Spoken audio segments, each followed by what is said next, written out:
सच्चा शिष्य कौन है? जो गुरु के अंदर जितना भी ज्ञान है उस ज्ञान को ग्रहण कर ले और उस ज्ञान को और बढ़ाए, समझ ले और बढ़ाए। सच्चा बेटा भी कौन है? जो अपने माँ बाप की तकलीफ़ों को, परेशानियों को समझे हैं और उन फीलिंग्स को समझ करके उनके अनुसार जीवन बनावे। सच्ची पत्नी कौन है? जो पति के मन की बात को समझ ले और उसके अनुसार अपने जीवन को ढाले। सच्ची पत्नी है जैसे सीता जी के पियहिय केशिय जान निहारी, मणि मुदरी मन मुदित युतारी।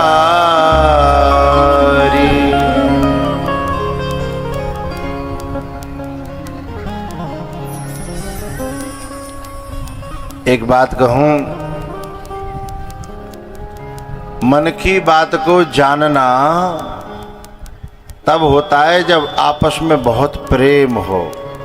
जैसे माँ बच्चे से प्रेम करती है तो उसे पता होता है कि इसमें भूख से रो रहा है, कि प्यास से रो रहा है, कि संताप से रो रहा है, कि धूप से रो रहा है, कि गर्मी से रो रहा है। ये किस बात से रो रहा है, इस बात को माँ 1 मिनट में समझ लेती है, प्रेम अधिक होने के कारण। तो सीता जी ने जो है 1 मिनट में समझ लिया और अंगूठी उतार के दे दी। और राम जी ने जैसे ही वो अंगूठी केवट की तरफ करी, केवट बोले, प्रभु मैं गरीब जरूर हूँ पर इतना गिरा हुआ नहीं हूँ कि गेरुआ कपड़े वालों से भी मैं जो है उतराई ले लूँ। गरीब होना अलग बात है और गिरा हुआ होना अलग बात है। बोले भैया हमारी खुशी के लिए ले ले।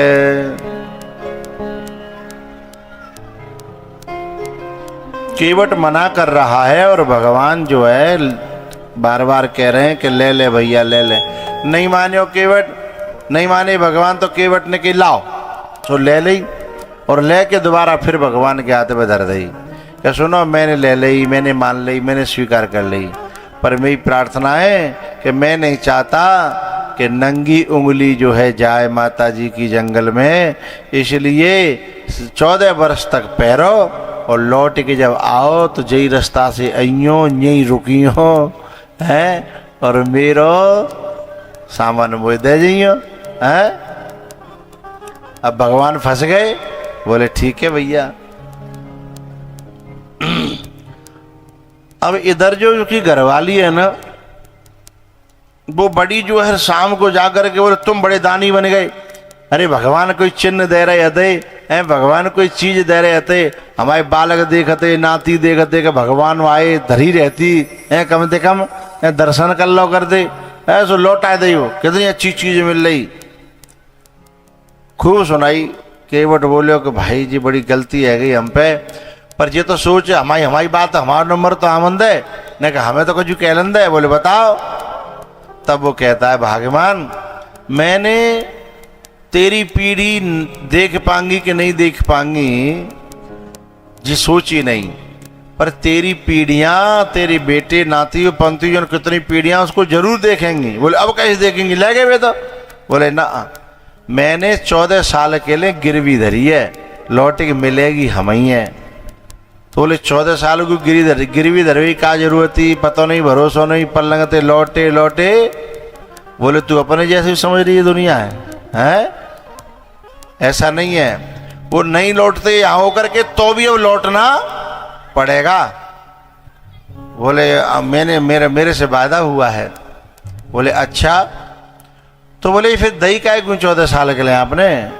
तब केवट बड़ी प्यारी बात कहता है, बोले हम तो भजन कर नहीं पाते, हम तो भक्ति कर नहीं पाते, हम तो साधना कर नहीं पाते, लेकिन सुमिरन नहीं होता भगवान का हमसे।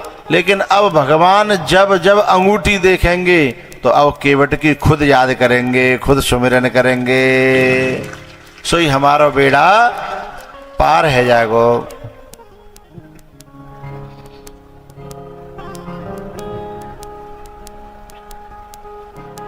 बोले ठीक है, अब मेरी समझ में आ गई कि तुमने पहले बताई नहीं है।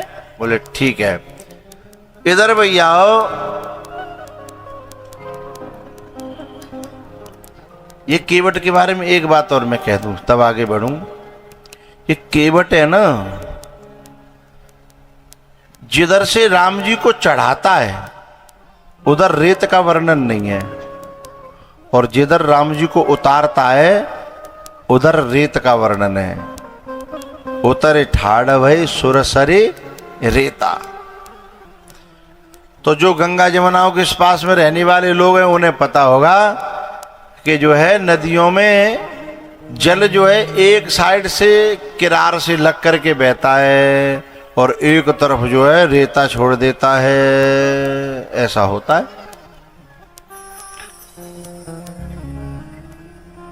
इसके किनारों पर रहने वाले लोग जो गंगा जी से प्यार करते हैं वे क्या करते हैं कि प्यार तो करते हैं गंगा जी से, पर कहते हैं कि गंगा मैया ने पल्लंग की धार राखी हो पनी ने धारे ने दूर रखना उस किनारे से। बोले क्यों? बोले इस किनारे ने रेता ज्यादा रह जागो तो जाओ ने तरबूजे खरबूजे है कछु सामान जो है जागो। तो ये कथा क्या है भैया? ये भक्ति है, और ये भक्ति के दो किनारे हैं। जो एक किनारा तो ऐसा है जिससे गंगा जी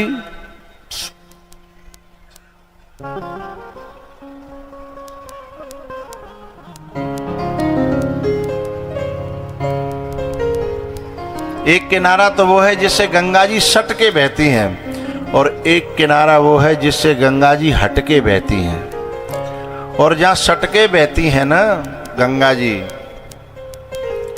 वहाँ पे निष्काम लोग रहते हैं जो गंगा जी से कुछ नहीं चाहते, सिर्फ गंगा मैया को ही चाहते हैं। और दूसरे किनारे पे वो लोग रहते हैं जो गंगा जी को भी चाहते हैं और गंगा जी ने दूर हो तो ने कछु रह जाए हैं तो कुछ और भी चाहते हैं। ऐसे ही भक्ति करने वाले दो तरह के लोग होते हैं, एक तो केवल भगवान को चाहते हैं, केवल भक्ति चाहते हैं, और एक ऐसे हैं जब आरती करते हैं तो सुख संपत्ति घर आवे कष्ट मिटे तन का ओम जय जगदीश हरे।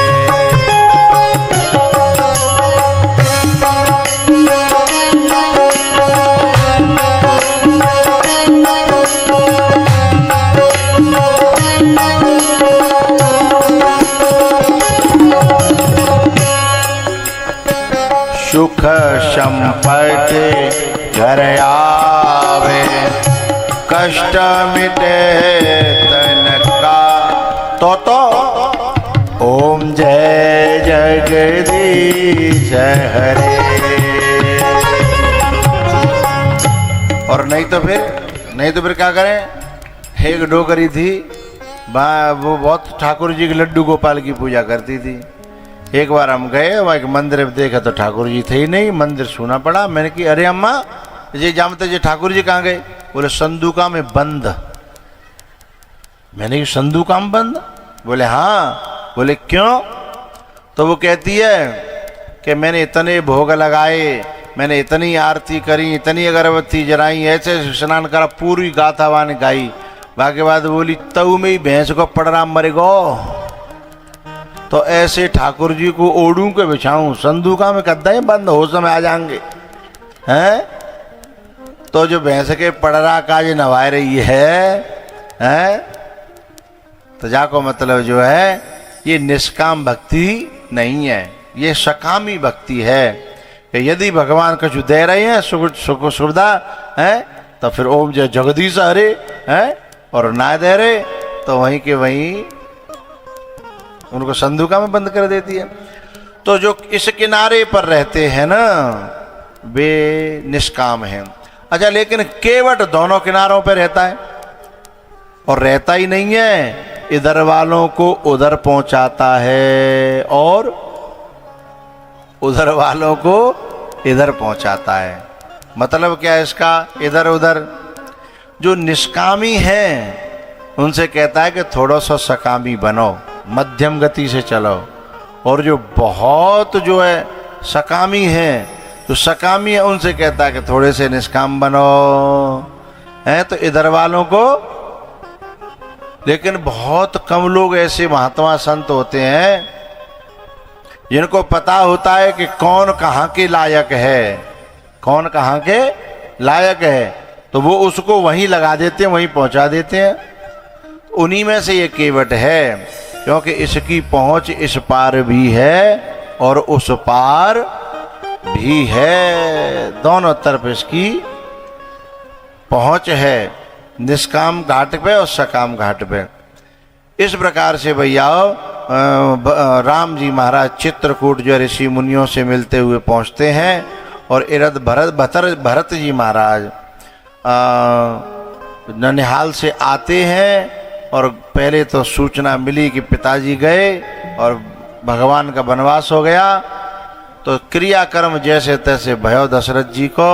और बाकी बाद जब गुरुजी ने कही कि ऐसे ऐसे पिताजी ने तुम्हें राज दिया है, तो यहाँ बड़ी बड़ी प्यारी प्यारी सभाएं भई हैं। एक आध सभा में तो बात ना बनी है। तब आखिर में भरत जी ने कहा है कि आप सबकी आज्ञा सिर माथे है, पर ये एक मेरी प्रार्थना है कि देखे बिनु रघुनाथ पद जिय की जरनी न जाए। देखे बिनु रघुनाथ पद जिय की जरने न जाए। बोले मोए तो जो है पहले भगवान के दर्शन कराओ, फिर भगवान जैसे करेंगे वैसे मैं करूंगा। बोले ठीक है। तो सब लोग जो है फिर चित्रकूट सज करके गए हैं। वहाँ फिर सभा जो केवट है वह संग में रहा। उसने इशारा किया कि देखो भगवान वो जो पांच वृक्ष हैं, वृक्षों का जो झुंड है ना, उसमें बैठे हुए हैं। और वहीं से भरत जी महाराज ने दंडवत करना प्रारंभ कर दिया। पाहे नाथ कहे पाहे गोसाई,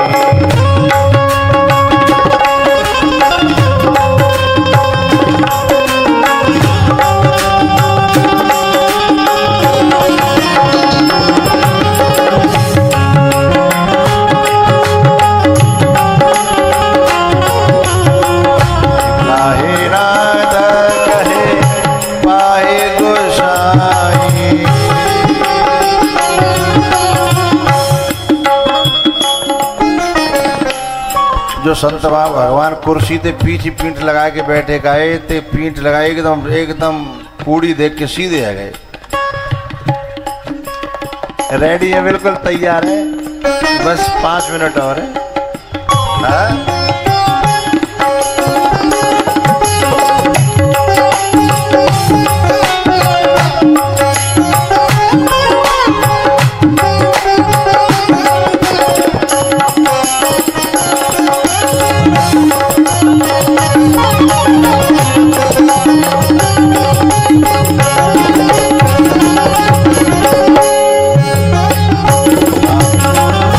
पाहे नाथ कहे पाहे गोसाई, भूतल परियो लकुट की नाय।